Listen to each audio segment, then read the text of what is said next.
বরিশাল শিল্পী পরিষদের আত্মপ্রকাশ।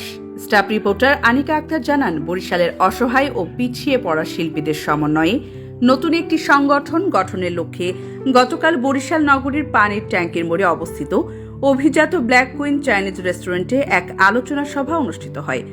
সভায় সভাপতিত্ব করেন বরিশালের সাংস্কৃতিক ব্যক্তিত্ব ও সাংবাদিক এস.এম. নওরোজ হীরা।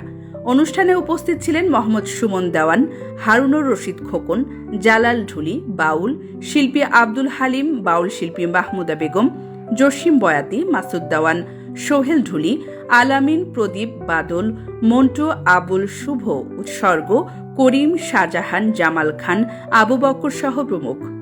সভায় বক্তারা বলেন, বরিশালে একাধিক শিল্পী সংগঠন থাকলেও অনেক সংগঠনের নেতৃত্ব নিজেদের স্বার্থে কাজ করছে এবং অসহায় শিল্পীদের কথা তারা বিবেচনায় নিচ্ছে না।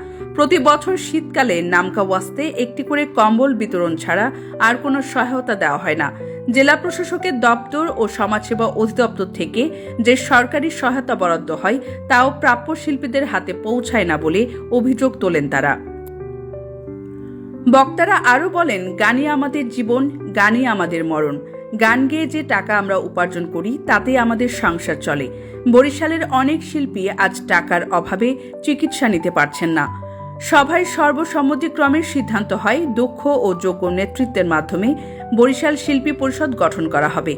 এছাড়া তারা ঘোষণা করেন যে বরিশালে বিদ্যমান অন্যান্য সংগঠনকে প্রতিপক্ষ হিসেবে দেখা হবে না, বরং সবাইকে সঙ্গে নিয়ে এগিয়ে যাওয়ার চেষ্টা করা হবে। সভায় সিদ্ধান্ত হয় যে আগামী সপ্তাহে বরিশাল শিল্পী পরিষদের নির্বাহী কমিটি ঘোষণা করা হবে।